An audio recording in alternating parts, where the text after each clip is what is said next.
Hello, I'm Rob, and let's talk some games, shall we? Now, today we're talking about Travis Strikes Again, No More Heroes, which was out at the beginning of 2019 on the Nintendo Switch, and now in September, October time, it's been ported over to the PS4 and Xbox One and PC, I believe. It's the PS4 code we're playing today. But before we get into the what's and the who's and the whether it's worth playing, do subscribe and click that notification bell, as it helps our channel immeasurably, and it also keeps you up to date with all the things that we are doing here on the Geek Show. So, Travis Strikes Again, No More Heroes, let's just call it Travis Strikes Again for brevity's sake, is the return of Travis Touchdown from the No More Heroes franchise, which was on the Wii, if I remember correctly.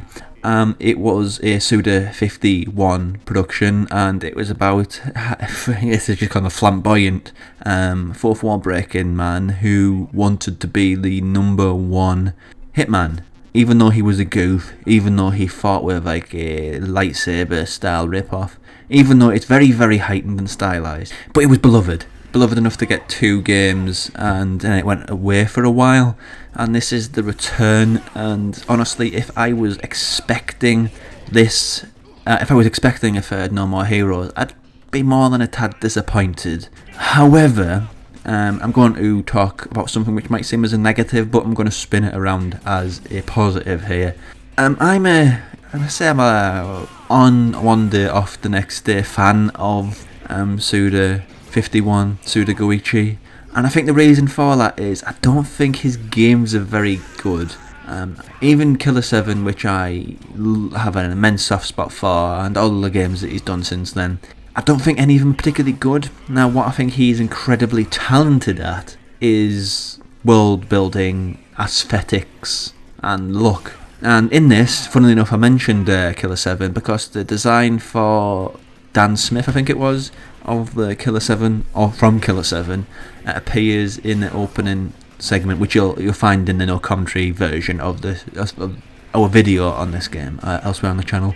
But it has that. It's got the return of Travis Touchdown, and the cutscenes are all very, very slick and very, very polished. It puts you back into this sort of heightened nonsense reality that Suda 51 puts in his games, of fourth wall breaking, of weird references, of lots of Japanese little touchstones and bits buried in there. So as a piece of Suda 51 narrative, it's everything you'd expect from him, really. It's gaudy, it's over the top, it's silly, it's nonsense, doesn't make a lot of sense, and if you start poking at it, the holes will appear. But frankly, he's on the channel elsewhere, there was a video about B-movie or cultish video games, and within the entire world of people being sort of authors of video games and dictating their style upon the games that they make, I think the one which is going to be in the cult realm most is Suda 51. So if you like his style is still here, it's still present, even though he's got other people helping him with the game, other development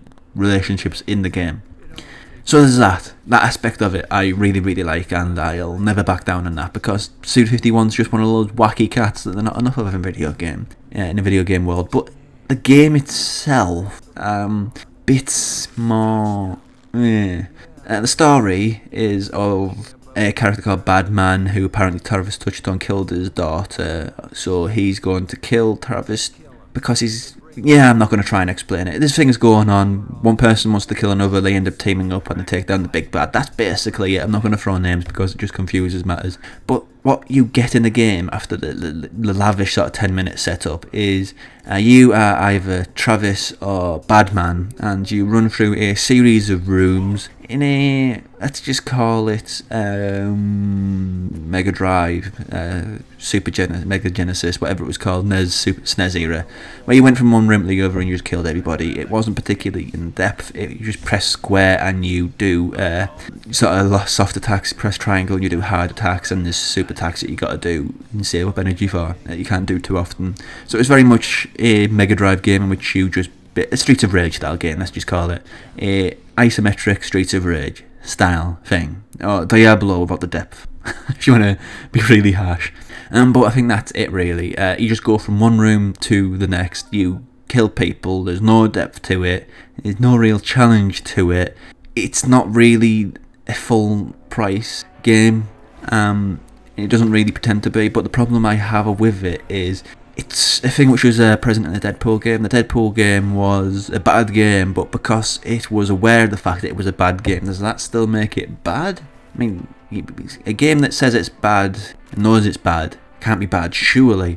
And that's the problem. That line of story, that line of development, is not something I can particularly get behind. I kind of find it annoying.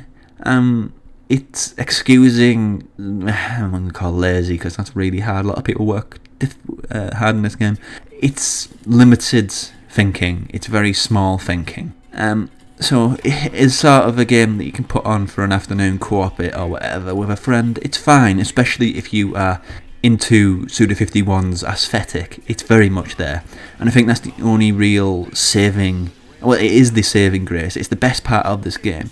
The best part of any Suda51 game is the aesthetic. It's just usually the games are a little bit higher quality, but still, if you like previous Suda51 games, there is something here, at least on an aesthetic level, on a world design level, on a weirdo level, that is for you, and there isn't enough of that, really. It's just... For me, honestly, it's a shame that the rest of the game didn't hold up to the same level or the same standards as his previous work, but the fact that he's still working in a game of increasing homogenization is a small miracle, so you got to take these victories wherever you can get them.